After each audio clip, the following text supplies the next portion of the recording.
Hello hi friends, ನಮಸ್ತೆ. Welcome to my channel. ಇವತ್ತು ನಾವು ಚಾಮುಂಡಿ ಬೆಟ್ಟಕ್ಕೆ ಹೊರಡ್ತಾ ಇದ್ದೇವೆ. ಬೆಳಗ್ಗೆ ದೌಡೆದ್ದು ಸ್ನಾನ ಮುಗಿಸ್ಕೊಂಡು ಹೊರಟಿದ್ವಿ. ಮಕ್ಕಳು ಭಾರಿ ಖುಷಿಯಾಗಿದ್ರು. ಬೆಟ್ಟ ದೂರ ಇದೆ ಅಮ್ಮ ಅಂತ ಕೇಳ್ತಿದ್ರು.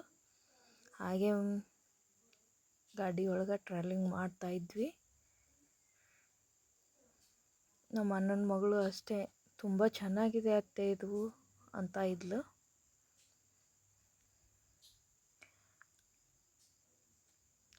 ಇಲ್ಲೇ ಮೈಸೂರೆಲ್ಲ ಕಾಣ್ತೈತೆ, ನೋಡೋಣ ಬನ್ನಿ ಅಂತ ಇದ್ದೆ ನಾನು.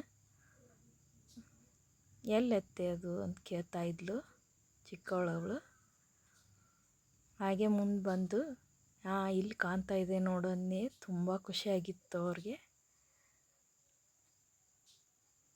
ಎಷ್ಟು ಆಶ್ಚರ್ಯವಾಗಿ ನೋಡಾತಿದ್ರು. ಎಲ್ಲ ಕಾಣ್ತೈತಿಲ್ಲೇ ಮೈಸೂರು ಅಂಥೇಳಿ ತುಂಬ ಖುಷಿಯಾಗಿದ್ರು.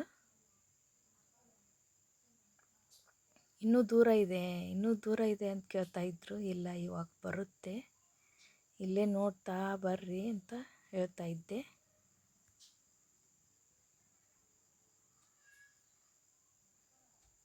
ಇಲ್ಲೇ ನಂದಿ ಬೆಟ್ಟನೂ ಇತ್ತು, ನೋಡೋಕ್ಕಾಗಲಿಲ್ಲ ನಮಗೆ.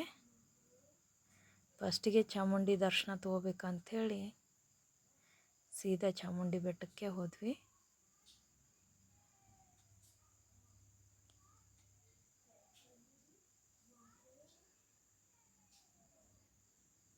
ಇನ್ನೊಂದು ಸ್ವಲ್ಪ ದೂರ ಇತ್ತು. ಇಲ್ಲೇ ನೋಡೋಕ್ಕೆ ಭಾರಿ ಚೆನ್ನಾಗಿ ಕಾಣ್ತಿತ್ತು. ಮೇಗೆ ಕೆಳಗಿಂದೆಲ್ಲ ಕಾಣ್ತಿತ್ತು ಮೈಸೂರು ಎಲ್ಲ. ನನ್ನ ಮಗಳು ಎಲ್ಲ ಮೈಸೂರು ವೈಟಾಗೆ ಕಾಣ್ತಾ ಇದೆಯಲ್ಲ ಅಂತ ಕೇಳ್ತಿದ್ಲು.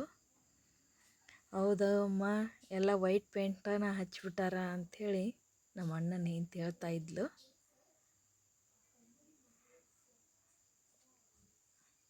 ಹಾಗೆ ಮುಂದೆ ಬಂದ್ವಿ.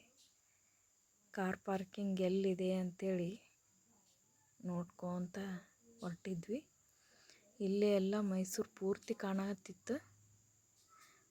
ಬಂತು, ಪಾರ್ಕಿಂಗ್ ಮಾಡಿ ಮಹಿಷಾಸುರನದು ಸ್ಟ್ಯಾಚು ಹತ್ರ ಫೋಟೋ ತಗೊಂಡ್ವಿ. ಹಾಗೆ ಮುಂದೆ ದೇವಸ್ಥಾನ ಕಡೆ ಬಂದ್ವಿ.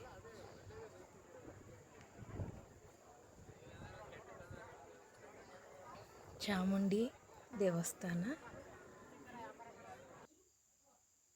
ಇದು ಎಂಟ್ರೆನ್ಸ್. ಹಾಗೆ ಕ್ಯೂ ಹಚ್ಚಿ ಒಳಗೆ ಹೋಗೋದಿತ್ತು. ಕ್ಯೂ ಹಚ್ಚಿ ಹೊರಟಿದ್ವಿ. ಈಗ ಇಲ್ಲಿಯೇ ವಿಡಿಯೋ ಸ್ಟಾಪು. ಇದರೊಳಗೆ ವಿಡಿಯೋ ಮಾಡೋಂಗಿದ್ದಿದ್ದಿಲ್ಲ. ಹೀಗಾಗಿ ನಾನು ಗೂಗಲ್ ಒಳಗೆ ಸರ್ಚ್ ಮಾಡಿ ದೇವಿ ಫೋಟೋ ಹಾಕಿದ್ದೇನೆ. ಆಯಿತು, ಹಾಗೆ ದರ್ಶನ ತಗೊಂಡು ಹೊರಗಡೆ ಬಂದ್ವಿ. ಬೆಳ್ಳಿ ಪಾದ ಭಾರಿ ಚೆನ್ನಾಗಿತ್ತು ಒಳಗೆ. ನೀವು ಒಮ್ಮೆ ಹೋಗಿ ನೋಡ್ಬೋದು, ತುಂಬ ಚೆನ್ನಾಗಿದೆ.